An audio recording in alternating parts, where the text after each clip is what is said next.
नमस्कार दोस्तों, जय हिंद, वंदे मातरम। सभी दोस्तों का स्वागत, अभिनंदन है दोस्तों। पर्यावरण की ईवीएस के का क्लास की बात करेंगे, एनसीईआरटी के मॉक टेस्ट की बात करेंगे।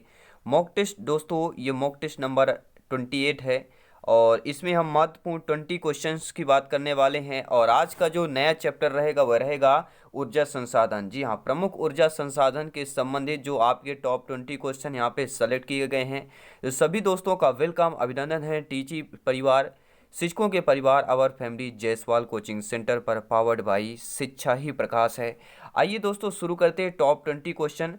जाइए, अगर आपने चैनल को अगर पहली बार विजिट कर रहे हैं, सब्सक्राइब भी नहीं किया है तो सब्सक्राइब जरूर करें, साथ ही साथ बेल आइकन प्रेस जरूर करें ताकि लेटेस्ट नोटिफिकेशन दोस्तों आपको मिलता रहे। तो चलिए, प्रमुख ऊर्जा संसाधन का टॉपिक है और पहला प्रश्न है कि निम्नलिखित में से कौन ऊर्जा के गैर परंपरागत स्रोत यानी कि नॉन कन्वेंशनल की श्रेणी में आता है?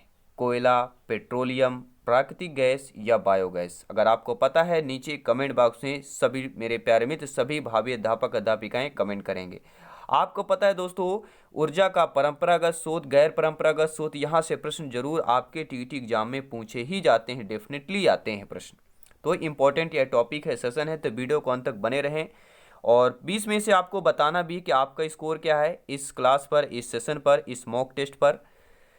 तो ऊर्जा के गैर परंपरागत स्रोत की बात कर रहे हैं,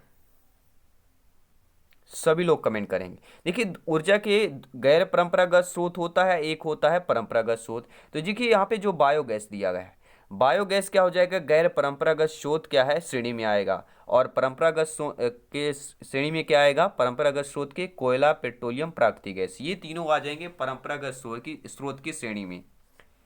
और ये आपका जो बायोगैस है, ये क्या आएगा? ये आएगा गैर परंपरागत ऊर्जा के स्रोत में। ये चीज़ें समझ लेते हैं, बहुत इंपॉर्टेंट है। देखिए, परंपरागत ऊर्जा का स्रोत जैसे जलावन हो गए, उपले हो गए, कोयला हो गया, पेट्रोलियम, प्राकृतिक गैस और बिजली, ये कहलाते हैं परंपरागत ऊर्जा के स्रोत। क्या है? परंपरागत स्रोत कहलाते हैं। और ऊर्जा का गैर परंपरागत स्रोत कौन सा हो जाता है? सौर ऊर्जा, पवन ऊर्जा, ज्वरीय ऊर्जा, बायोगैस, परमाणु ऊर्जा। ठीक है, ये कहलाता है ऊर्जा का गैर परंपरागत स्रोत। दूसरा प्रश्न आइए देख लेते हैं क्या है। मॉक टेस्ट नंबर 28 का प्रश्न क्रमांक दूसरा है। प्रश्न क्या कह रहा है? आपको प्लेलिस्ट में इन्वायरमेंट मोस्ट इंपॉर्टेंट क्वेश्चन का आपको चैप्टर या प्लेलिस्ट मिलेगा, वहाँ पे सारी क्लासेज आपको मिल जाएगी, कंसेप्ट वाइज मॉक टेस्ट मिल जाएगा। दोस्तों, कौन जो है ऊर्जा का परंपरागत स्रोत नहीं है? नेगेटिव, नकारात्मक प्रश्न। अभी हमने परंपरागत, गैर परंपरागत दोनों ऊर्जाओं को अच्छे तरीके से समझाया। अब आप बताइए, ऊर्जा का परंपरागत स्रोत नहीं है, प्राकृतिक गैस, कोयला, खनिज, भूतापी ऊर्जा। तो देखिए, परंपरागत स्रोत नहीं है, यानी भूतापी जो ऊर्जा है यह परंपरागत स्रोत में नहीं आएगा। अब बाकी प्राकृतिक गैस, कोयला, खनिज, तेल, ये क्या आएंगी? परंपरागत स्रोत में आ जाएंगे। अगला प्रश्न है, निम्नलिखित में से किस प्रकार की ऊर्जा से सबसे कम वायु प्रदूषण होता है? तापीय ऊर्जा से, जलीय ऊर्जा से, नाभिकीय ऊर्जा से या सौर ऊर्जा से? सभी प्यारे मित्र कमेंट करेंगे, फीडबैक करेंगे। जिनका सपना है अध्यापक अध्यापिका बनना, शिक्षक बनना, हर एक भाई बहन है गृहिणी, सभी का वेलकम, अभिनंदन है। बात करें दोस्तों टाइप्स ऑफ की कि ऊर्जा से सबसे कम वायु प्रदूषण जो होता है वह सौर ऊर्जा में होता है। सूर्य की ऊर्जा की बात कर रहे हैं। अगला प्रश्न दिया गया है कि भारत में ऊर्जा का प्रमुख स्रोत क्या है? आणविक ऊर्जा, तापीय ऊर्जा, ठीक है, जल विद्युत ऊर्जा या सौर ऊर्जा? सभी प्यारे मित्र कमेंट करेंगे। तो भारत में जो है ऊर्जा का मुख्य स्रोत जो कहलाता है, सभी प्यारे मित्र जानते हैं, सभी प्यारे मित्र कमेंट करेंगे। भारत में ऊर्जा का जो मुख्य स्रोत है, भारत की बात कर रहे हैं, वह दोस्तों तापीय ऊर्जा की बात कर रहे हैं। आइए जानते हैं आने जो है सभी लोग कहेंगे यहाँ पे सौर ऊर्जा क्यों नहीं है। आगे आने वाले प्रश्नों में हम इसका डिफिनेशन भी देंगे आपको। भारत की पहली लहर ऊर्जा परियोजना निम्न में से किस स्थान पर स्थापित की गई थी? ये आपको ध्यान देना, ये पॉइंट नोट कर लीजिएगा। टेलीग्राम से जरूर जुड़े, नोट्स पीडीएफ फाइल प्राप्त करें फ्री में, क्योंकि ये राष्ट्र हित में शिक्षा का चैनल है। तो भारत की पहली लहर ऊर्जा परियोजना की बात करते हैं, कांडला, विझिंजाम, कारवाड़ या धारवाड़? अब आपका कमेंट, आपका फीडबैक, आपका ओपिनियन क्या कहता है कि भारत की पहली लहर ऊर्जा परियोजना, हम बात कर रहे हैं विझिंजाम की बात कर रहे हैं। जी हाँ, B option is the correct answer, right answer, selection वाला आंसर। बात करेंगे अगले प्रश्न की कि चेन्नई के समीप कलपक्कम नामक स्थान पर निम्न में से किसकी स्थापना की गई थी?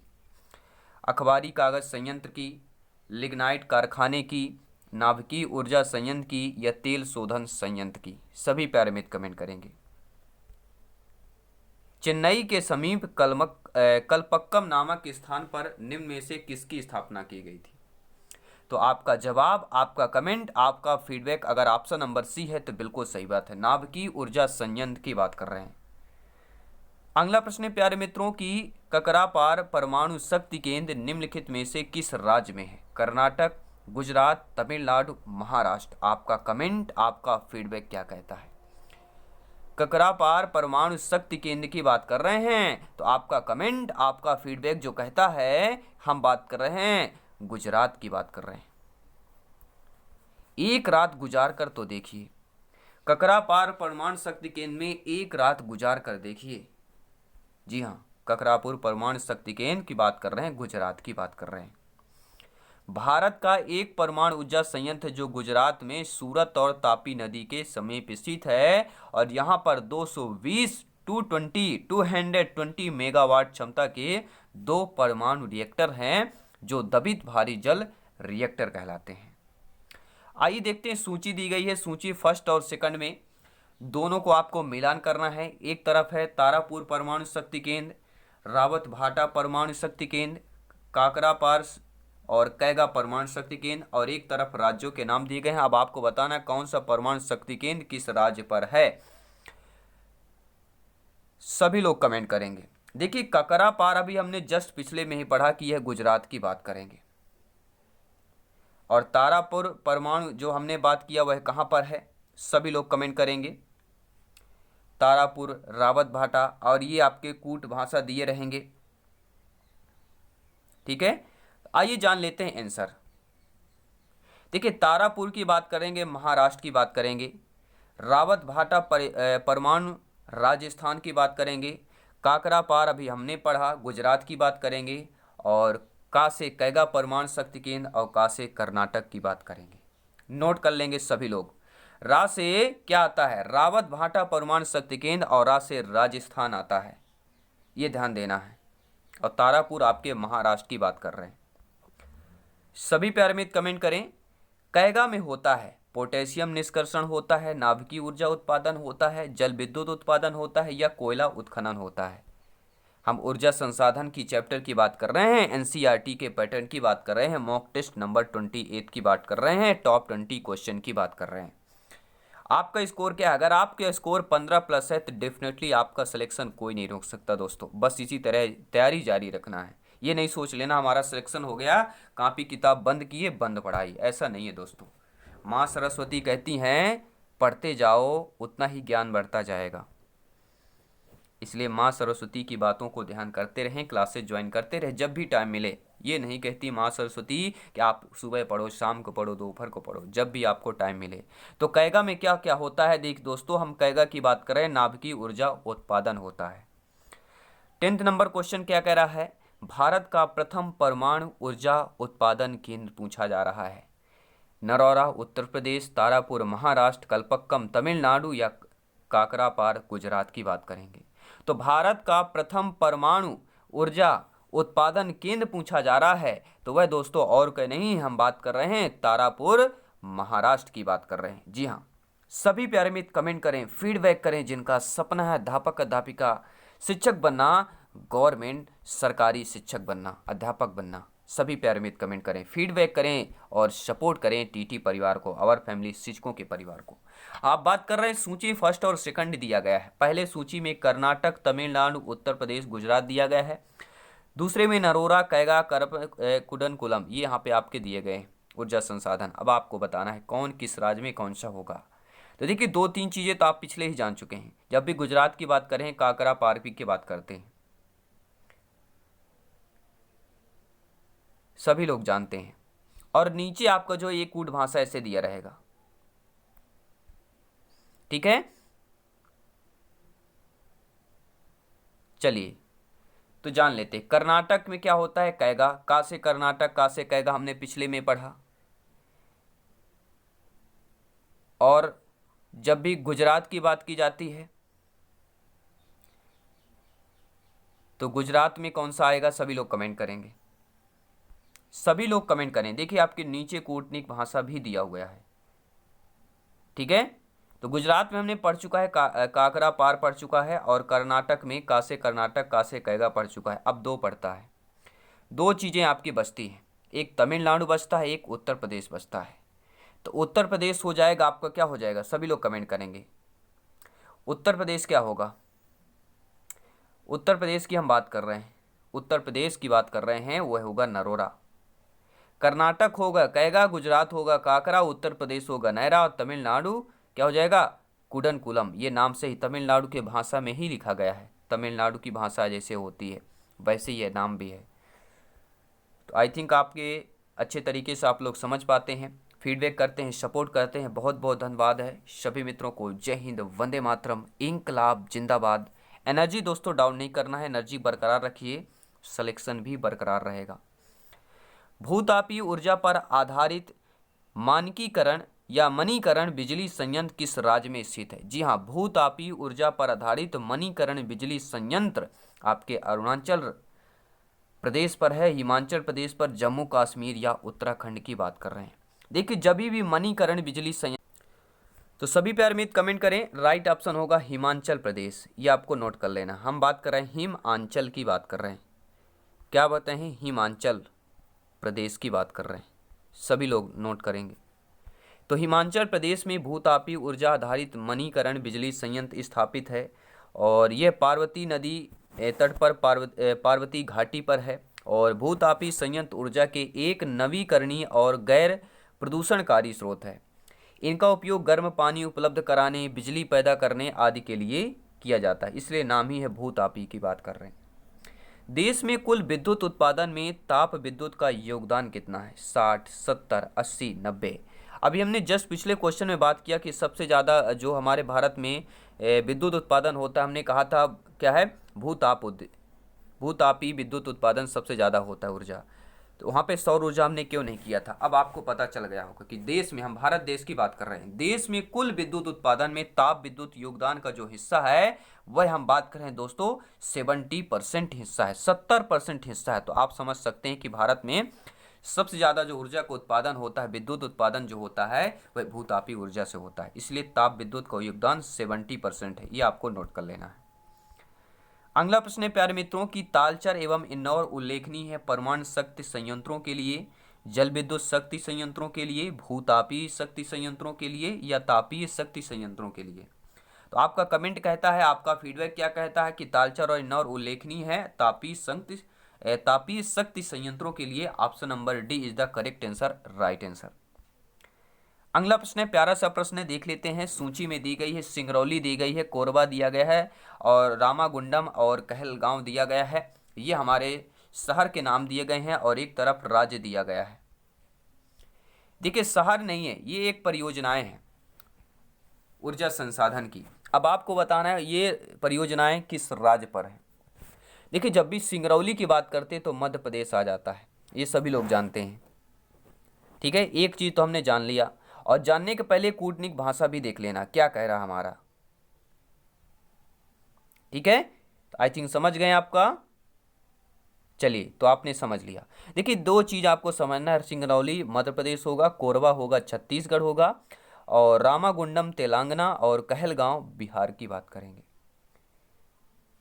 बिहारी भाषा आप समझ गए होंगे, कहलगांव ऐसा नाम ही है दोस्तों, और रामागुंडम ये तेलंगाना जैसी भाषा आपकी समझ में आ रही है। आई होप आप लोग अच्छे तरीके से समझ गए होंगे। आइए देखते हैं 5 महत्वपूर्ण लाजवाब क्वेश्चन, साथ ही साथ अंतिम प्रश्न रहेगा। 20 क्वेश्चन के बाद एक मॉक क्वेश्चन भी विद करेंगे। प्रश्न क्या है, ताप विद्युत केंद्रों एवं संबंधित राज्यों में कौन सुमेलित नहीं है?